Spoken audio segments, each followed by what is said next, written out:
सोलापूर महानगरपालिकेवर फडकणार भाजपचा झेंडा. शहराध्यक्ष रोहिणी तडवळकर यांचा पदाधिकाऱ्यांसह कार्यकर्त्यांना बूस्टर डोस.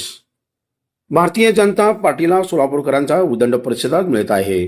सोलापूर महानगरपालिकेवर भारतीय जनता पार्टीचा झेंडा पुन्हा एकदा फडकवण्यासाठी भाजपाचे कार्यकर्ते सज्ज आहेत, असे प्रतिपादन भाजपाच्या शहराध्यक्षा रोहिणी तडवळकर यांनी केले.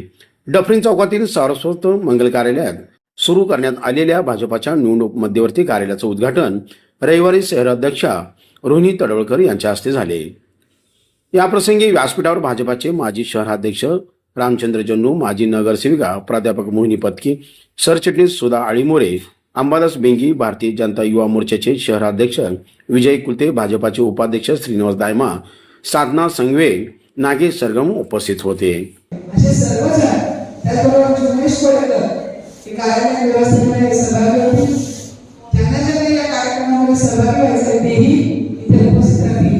आता माझ्या अगोदर सर्वच नेत्यांनी भारतीय जनता पार्टी राष्ट्रीय आणि केंद्रीय पातळीवर आणि महाराष्ट्र शासनाच्या पातळीवर, महाराष्ट्राच्या पातळीवर जे काम केलेलं आहे माननीय नरेंद्रभाई मोदी त्याचबरोबर देवेंद्र फडणवीस यांनी केंद्रातून विकासाची गंगा जी महाराष्ट्रात आणलेली आहे तीच विकासाची गंगा आमच्या शहराचे पालकमंत्री माननीय जयकुमार गोरेभाऊ यांनी सोलापूर शहराच्या विकासाचा जो धडका लावलेला आहे तीन आमदारांच्या माध्यमातून तो विकास साधण्याचा जो प्रयत्न झालेला आहे. त्याचबरोबर जी काम सोलापूर शहराच्या विकासाच्या दृष्टीने आता सुरू आहे, ते आयटी पार्क असेल, विमान सेवा असेल, 2 ठिकाणची विमान सेवा सुरू झालेली आहे. 3 ठिकाणची विमान सेवा येत्या काळामध्ये तिरुपती असेल, बेंगलोर असेल, हैदराबाद असेल, त्या तिन्ही ठिकाणच्या विमान सेवा थोड्या गतीत सुरू होणार आहे. त्याचबरोबर आयटी पार्क जे आहे त्याची जागा निश्चित झालेली आहे. ते इन्फ्रास्ट्रक्चर सुरू करण्याचं काम, तयार करण्याचं काम निवडणुकीच्या नंतर सुरुवात होणार आहे. त्याचबरोबर शहरामध्ये जी लाडक्या योजना आहे 100% बघितली, ज्या 50% मतदार आहे त्या सर्व भारतीय जनता पार्टीच्या बरोबर आहे. लहान मुलांच्या पासून जन्मलेल्या काळापासून ते वृद्धांपर्यंतच्या सर्व योजना माननीय नरेंद्रभाई मोदी, अमित भाई शहा यांच्या नेतृत्वाखाली केंद्र सरकार, त्याचबरोबर देवेंद्र फडणवीस आणि त्यांचे सर्व सहकारी यांच्यासोबत असलेलं महाराष्ट्र शासनाचं सरकार आणि सोलापूरमध्ये आज मला आपल्या पत्रकार बंधूंना विशेष सांगायचंय की सोलापूर शहरामध्ये फक्त सर्व उमेदवार 102 उमेदवार कमळाचं चिन्ह घेऊन उभे आहेत.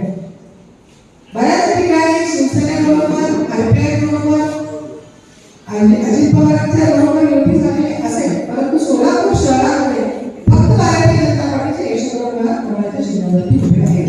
त्यामुळे सर्वांनी आपल्या भागामध्ये कमळाच्या चिन्हावरचे जे उमेदवार आहेत त्यांना निवडून द्यायचे.